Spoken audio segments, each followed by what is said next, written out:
Tirons le rideau un instant, car c'est à quoi Kim fait allusion pourrait bien ébranler tout l'héritage de la famille Harrison. En 2009, une émission est apparue sur les écrans de télévision que personne n'avait vu venir.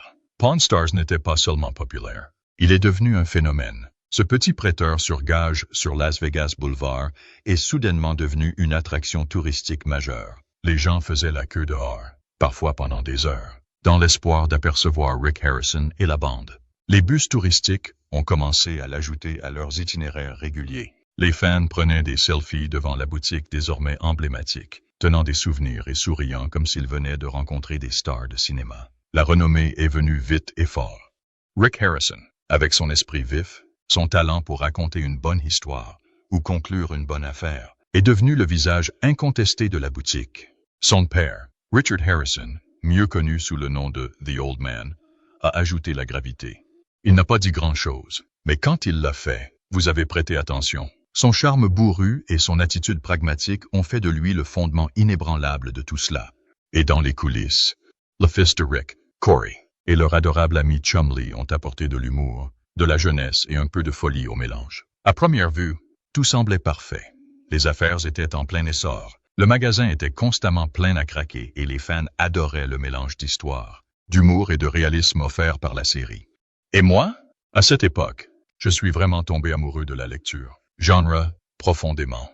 Je me souviens que j'avais environ 10 ans et que mon frère aîné me harcelait en me disant « Pourquoi regardez-vous toujours la télévision? Vous devriez lire davantage. » Et d'une manière ou d'une autre, c'est resté.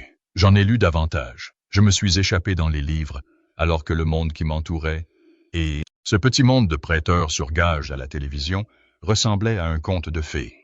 Mais derrière tous les sourires et les offres devant la caméra, les choses n'étaient pas aussi belles. C'était comme regarder un tableau parfait dont, si vous regardiez d'assez près, vous pouviez voir les fissures à peine cachées sous la surface. Richard, le vieil homme, était le ciment qui maintenait tout ensemble. Il souriait rarement, ne plaisantait pas, mais il était solide. Il connaissait le métier de prêteur sur gage comme il connaissait les lignes de sa propre main. Les clients le respectaient parce qu'il n'édulcorait rien. Il était direct, honnête et fiable. Lorsque Richard est décédé en 2018 à l'âge de 77 ans, c'était comme si les fondations mêmes de la boutique s'effondraient. Rick a pris le relais, mais l'équilibre, l'ancienne stabilité, avait disparu. Et les fissures, ils n'étaient plus cachés. Ils s'étendent plus largement. Puis vint le véritable chagrin, les disputes familiales. La mère de Rick, Joanne, jouait un rôle silencieux, mais important dans l'entreprise depuis le début. En fait, elle détenait à l'origine une participation majoritaire de 51%. Mais au début des années 2000, lorsqu'elle est tombée très malade et a été hospitalisée, quelque chose s'est produit. Alors qu'elle était encore en convalescence, Rick lui a fait signer des documents qui lui ont effectivement cédé sa participation majoritaire.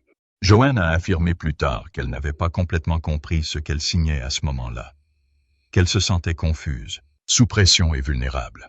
Lorsque Richard est décédé, Joanne a supposé qu'elle hériterait de sa part, estimant que cela lui redonnerait le contrôle de l'entreprise. Mais cela ne s'est pas produit. Se sentant trahie et exclue, Joanne a décidé de poursuivre Rick en justice. Elle l'a accusé de lui avoir coupé les ponts financiers, en mettant fin aux paiements réguliers qu'elle recevait de l'entreprise. Ne s'arrêtant pas là, elle a même demandé une ordonnance d'interdiction contre Rick pour l'empêcher de vendre des actifs ou de déplacer les fonds de l'entreprise sans surveillance. C'est devenu moche, vite. Ce qui était autrefois une histoire de famille, de confiance et d'héritage ressemblait désormais davantage à un récit édifiant sur l'avidité, les relations brisées et le chagrin. Et le plus fou, ce n'était que le début. Personne ne voulait le croire. Personne ne voulait voir sa famille télévisée préférée se déchirer. Mais maintenant, c'était là, diffusé dans l'actualité à la vue du monde entier. Rick Harrison, autrefois chef charismatique et vif d'esprit de l'Empire Pawn Stars, a tout nié. Il a dit qu'il ne s'agissait pas d'un drame familial. Il a affirmé que d'autres personnes utilisaient sa mère, Joanne, essayant de la manipuler pour l'atteindre, pour s'emparer de l'argent et de l'entreprise qu'il avait bâtie. Mais malgré ces dénégations, le mal était fait. Leur nom de famille, autrefois lié au rêve américain, succès, travail acharné et bonnes vieilles valeurs commerciales, était désormais traîné dans les salles d'audience, les tabloïds et les réseaux sociaux. L'image parfaite a été brisée, et avec elle, la confiance que de nombreux fans leur accordaient. Et puis il y avait Corey. Le fils de Rick, Corey Harrison, a toujours été très présent devant et hors caméra. Fort, confiant et déterminé à montrer qu'il était le prochain à prendre le contrôle de l'Empire, Corey était impossible à ignorer. Mais cette audace comportait un côté sauvage, qui lui causait parfois des ennuis. Un soir, après avoir un peu trop bu, il a été expulsé d'un bar pour avoir uriné en public. Et pas seulement cela, il est devenu tapageur, jetant les tabourettes de bar comme si c'était un rodéo. L'histoire s'est répandue comme une traînée de poudre à travers la ville et en ligne. L'image nette de Pawn Stars a pris un autre coup. Une autre fois, Corey a décidé de louer un camping-car pour une excursion amusante dans le désert. Ce qui était censé être une simple escapade s'est transformé en une autre mini-catastrophe. Lorsque le camping-car a été restitué, il semblait qu'il avait été frappé par une tornade. Sièges déchirés, luminaires cassés, chaos total. Le propriétaire du camping-car était furieux et a affirmé qu'il avait été détruit au point de devenir méconnaissable. Le camp de Corey a tenté de rejeter la faute sur des problèmes mécaniques. Mais le public n'y a pas cru. Pour beaucoup, cela ressemblait simplement à un comportement imprudent de la part de quelqu'un qui était censé être l'avenir de l'entreprise familiale. Au même moment, Corey menait une autre bataille.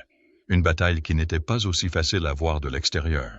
Sa santé devenait incontrôlable. Son poids a atteint des niveaux dangereux, l'exposant à toutes sortes de problèmes de santé. Il ne s'agissait plus seulement d'être beau pour la télévision. C'était une question de survie. En 2010, désespéré de changer, Corey a subi une opération d'anneau gastrique. L'opération a été un succès.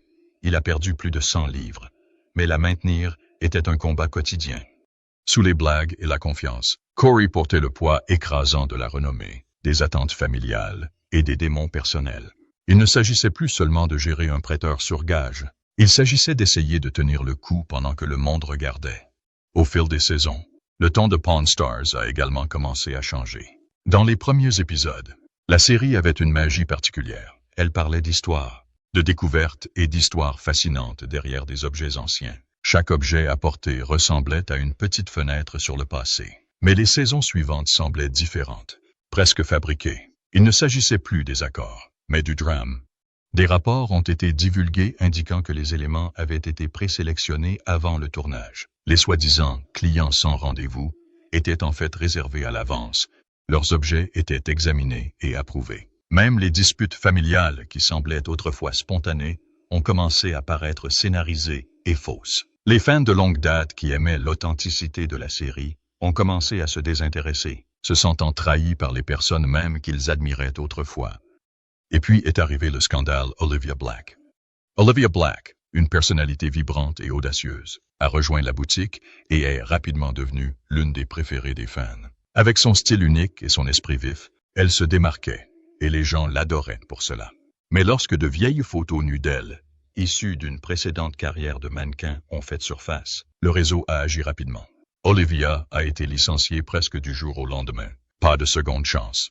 Les fans étaient indignés. Beaucoup ont estimé que c'était injuste et hypocrite, en particulier compte tenu de l'affirmation de la série selon laquelle il s'agissait d'une seconde chance et de valoriser les histoires des gens. Olivia a envisagé une action en justice, mais à la fin, elle l'a abandonnée, choisissant plutôt de s'éloigner complètement de la série.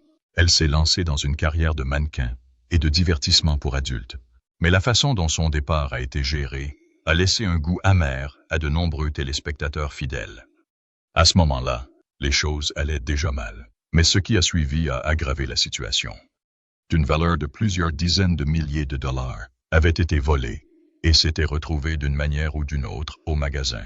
Il a affirmé que les pièces avaient été fondues avant même que le vol ne soit officiellement signalé, rendant la récupération impossible. La défense du magasin était simple. Les pièces n'étaient pas marquées. Ils n'avaient aucun moyen de le savoir. Peut-être qu'ils les avaient fondues, peut-être qu'ils avaient déjà été vendus. Personne ne pouvait le dire avec certitude. Mais le fait que quelque chose d'aussi louche ait pu se produire sous leur surveillance a ajouté une nouvelle tâche à leur réputation déjà mise à mal. Les scandales les uns après les autres, les procès, les trahisons, les relations brisées, tout cela ressemblait à un accident de train au ralenti que personne ne pouvait arrêter. Ce qui a commencé comme une humble famille aidant les gens à joindre les deux bouts, en racontant des histoires, en donnant une seconde chance, s'est transformé en quelque chose de plus sombre. Avidité. lutte de pouvoir, trahison, et un chagrin. Et puis vint un autre coup dévastateur. Adam Harrison, l'autre fils de Rick, celui qui était resté pour la plupart à l'écart des projecteurs, est décédé. Adam n'était pas un habitué de Pawn Stars. Il n'a pas plaisanté devant la caméra et ne s'est pas donné en spectacle. Il était plus calme, plus réservé, mais il était là. Une partie de la famille. Une partie de la véritable histoire qui n'a jamais été diffusée à la télévision. Sa mort, apparemment suite à une overdose de fentanyl, a ébranlé la famille, et elle a également ébranlé les fans. C'était un rappel déchirant que derrière l'image télévisée scintillante, derrière les antiquités et les négociations intelligentes, se trouvaient de vraies personnes menant de vraies batailles, dont beaucoup ne pouvaient pas être soigneusement résumés dans un épisode de 30 minutes. L'empire construit par Pawn Stars présentait de profondes fissures, et aucune somme d'argent ni aucune renommée ne pourrait les recouvrir longtemps.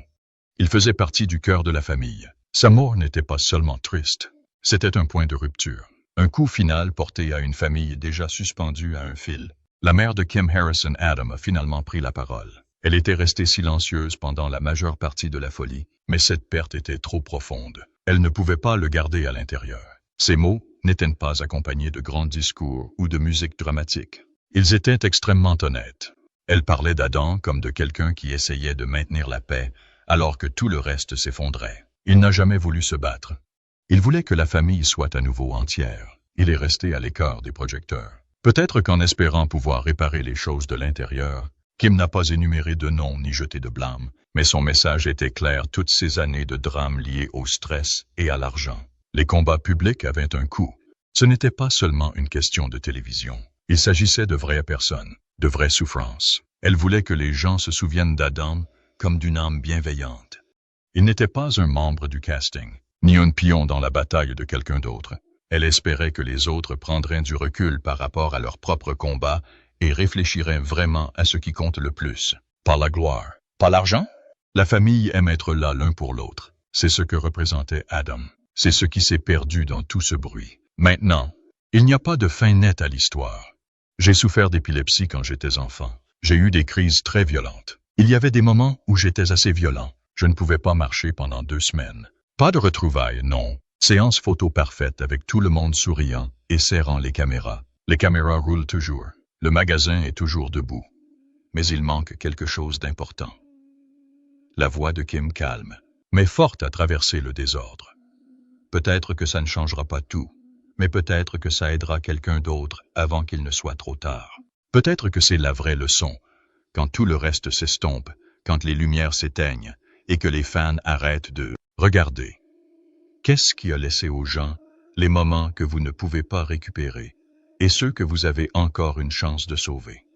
Cela a commencé avec un nom d'Adam Harrison et un titre qui donnait l'impression que quelqu'un avait laissé tomber un poids sur votre poitrine. Les gens ont défilé, ont cligné des yeux 2 fois et ont reculé pour le relire. Adam, le fils de Rick Harrison, de ce prêteur sur gage, montre que le gars à l'amour dur et au visage de poker était mort. Les nouvelles ne sont pas apparues doucement. Cela a déferlé comme une vague, entraînant les gens dans une histoire à laquelle personne ne s'attendait. Ce n'était pas le genre de perte enveloppée dans la paix ou la tranquillité. Au revoir. Cela semblait soudain injuste, et tandis que les fans étrangers et les chefs des médias lançaient des suppositions et remplissaient le silence de théories, une voix s'est finalement élevée au-dessus du bruit. Kim, la mère de Harrison Adam, elle ne s'y prêta pas. Elle ne parlait pas comme quelqu'un essayant de plaire à une caméra. Ses mots n'étaient pas filtrés par les manipulateurs, ni adoucis par les PR. Sa voix ouvrait la surface, laissant tout le monde voir à quoi ressemblait le chagrin quand il était frais, quand il était amer, quand il avait encore un goût d'incrédulité. Elle a parlé du fentanyl. Elle l'a nommé, l'a appelé. Ne s'est pas cachée derrière des termes vagues. Ce mot est tombé comme un marteau. Les gens se sont figés. Cela a changé la forme de l'histoire. Adam n'était pas censé être allé voir Kim. Il était plus qu'un simple célèbre non-enfant. Il était à elle. Il était le garçon. Elle a élevé celui dont le sourire n'était pas apparu dans les magazines, celui dont les combats n'étaient pas tous vus. Son chagrin ne s'est pas caché. Elle l'a exposé comme du verre brisé et a défié les gens de détourner le regard. J'adorais gagner de l'argent. Je savais que si tu allais à la bourse d'échange, tu pouvais continuer à chercher des cuillères en argent et des trucs comme ça. Si tu les obtenais vraiment pas cher, mon frère. Moi, mon frère, j'avais une fausse carte d'identité. Il pouvait les vendre aux prêteurs sur gage. Et une fois que tu avais commencé à écouter, il était impossible de ne pas entendre la douleur derrière chaque mot. Ce qui frappait le plus n'était pas seulement ce qui s'était passé, mais ce qu'elle prétendait ne s'est pas produit. Elle a parlé d'essayer de lui demander de l'aide. Elle a peint une image d'elle-même frappant aux portes, appelant à le tirer vers la sécurité. Elle a dit qu'il avait été honnête, a dit qu'il s'était battu dur et à la fin, elle a laissé entendre. Peut-être qu'il n'avait pas reçu le soutien dont il avait besoin. Peut-être que les gens qui auraient dû se présenter n'étaient-ils pas l'homme que le monde connaissait comme un Rick, toujours avec le discours rapide, la conclusion d'un accord, le regard froid. N'était-il plus le centre de cette histoire? Pas maintenant. Kim a mis en lumière les parties de l'histoire qui n'étaient pas filmées. Et quand elle parlait, elle ne se souciait pas de l'apparence que cela donnait aux autres.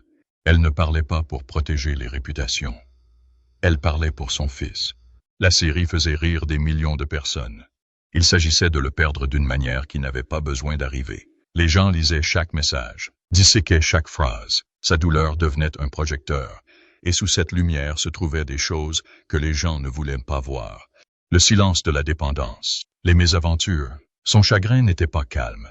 Il ne correspondait pas à sa fureur. Cet écart, les gens ont remarqué que certains pensaient qu'il pleurait différemment. D'autres se demandaient s'il cachait que son silence ne s'estompait pas. Il restait là épais et plein de récits. Puis vint le moment qui brisa tout. La voix d'une mère dans le silence. Kim continuait de parler. Elle a dit plus que ce qui s'était passé. Elle s'est penchée sur les raisons pour lesquelles cela aurait pu arriver. Elle a parlé des gens autour d'Adam qui auraient pu laisser les choses glisser.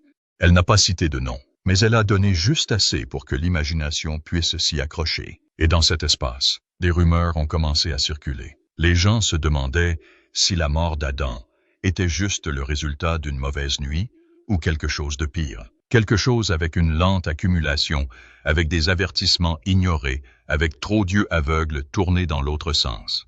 Ce n'était plus une question de tabloïd. Il s'agissait d'une mère qui avait perdu son enfant et qui n'allait pas rester assise. Elle parlait comme quelqu'un qui criait dans le vent depuis des années. Seulement maintenant, le monde écoutait enfin. Sa voix ne la secouait pas. Et dans chaque coupure se trouvait une vérité trop aiguë pour ignorer son chagrin transformé en une sorte de mission. Elle voulait que les gens comprennent que le fentanyl n'était pas qu'un mot à la mode. Ce n'était pas un titre lointain. C'était dans les maisons, dans des pilules avec de faux sourires. Elle se cachait dans les coins des villes et des banlieues, derrière des portes fermées, dans les tables de nuit et les boîtes à gants, et elle savait que si cela pouvait prendre son fils, cela pourrait prendre n'importe qui. Elle partageait des souvenirs non pas ceux brillants, prêts à être photographiés, mais ceux remplis de lutte et de force. Juste la joie.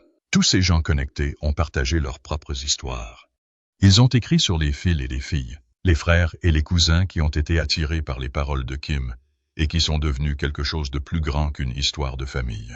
Ils sont devenus une sorte d'avertissement, une sorte de guide pour ceux qui mènent toujours le même combat. Elle ne se tenait pas derrière un podium et ne portait pas de costume. Elle écrivait comme quelqu'un assis par terre, entouré de souvenirs qui ne la laissaient pas respirer. Et d'une manière ou d'une autre, elle a transformé tout cela en quelque chose de puissant. Elle n'a pas attendu la permission. Elle ne l'a pas demandé. Elle a pris l'espace, l'a saisi et l'a rempli de sa vérité. Et pendant qu'elle construisait cette vague de conscience, Rick est resté silencieux. Chaque message, chaque photo, chaque instant de Kim ne faisait que rendre son silence plus fort.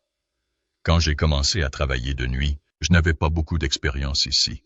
Et étant un jeune typique de 18 ans, je pensais que je savais tout. Et cela a dû faire le tour de la ville assez rapidement, parce que j'ai acheté 6 fausses Rolex. Les gens ont demandé où il était. Pourquoi il n'en avait pas dit plus s'il essayait de protéger sa marque, ou si peut-être il n'était pas d'accord avec ce qu'elle disait. L'espace entre eux s'élargit, et les gens le remplissaient de questions. Kim ne brancha pas. Elle a continué à écrire. Elle a continué à publier. Elle a continué à nommer les choses que la plupart des gens ont peur de dire. Elle n'avait pas envie de se venger. Elle était à la recherche de la vérité, et parfois la vérité ne vient pas avec de jolis arcs ou des fins soignées. Elle a des bords bruts, des larmes en désordre, Des nuits qui ne mettent pas fin à la série, la renommée, la marque. Plus rien de tout cela n'avait d'importance. Se perdre dans une liste. Elle s'est assurée que le monde savait qu'il comptait. Les gens ont commencé à partager ses messages. Les médias ont repris son histoire. Ils l'ont cité. Ils ont débattu de ses paroles. Ils ont remis en question son timing. Mais derrière tout ce bruit, il y avait quelque chose que personne ne pouvait nier. Elle a dit des choses que la plupart des parents en deuil garderaient à l'intérieur. Elle a parlé des disputes, des rechutes, de l'espoir et de l'échec. Elle a parlé de l'amour, celui qui se bat même quand il est fatigué, celui qui ne s'en va pas, même quand ça fait mal. Chaque nouveau message ressemble à un autre pas sur un chemin.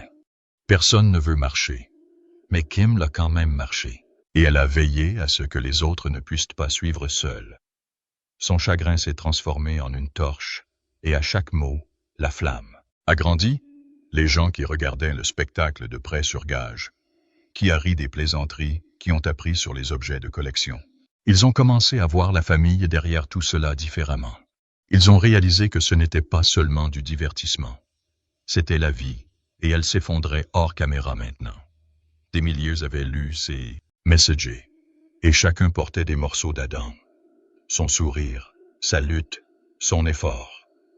Vous êtes assise ici et vous me dites tout cela où je suis censé prendre le relais. Mais chaque fois que je prends une décision, vous avez quelque chose à dire. Eh bien, ouais, quand tu prends une décision stupide. Ouais, non. Quel est le vrai problème, mec? Elle a parlé de ses rêves, de ceux qu'il n'a pas pu terminer. Elle a parlé de ses projets. Ils ont passé les appels. Ils ont partagé les moments qui l'ont fait tenir. Elle a même partagé le dernier message où il lui a envoyé un texto. Une petite bulle sur un écran qui portait désormais le poids de 1000 souvenirs. Il l'a remercié, lui a dit qu'il allait bien, a dit qu'il restait fort. Elle a lu ce message encore et encore. Parfois, elle a dit qu'elle pouvait encore entendre sa voix derrière, alors que les jours se transformaient en semaines. Le chagrin de Kim ne diminuait pas. Il a changé. C'est devenu un combat. Elle a rejoint des groupes de soutien, a parlé à d'autres mamans, a partagé son histoire sur des podcasts et a toujours rappelé aux gens que cela pouvait vous arriver. Pas de tapis rouge, aucune renommée, pas d'argent, rien ne protège contre l'emprise de la dépendance.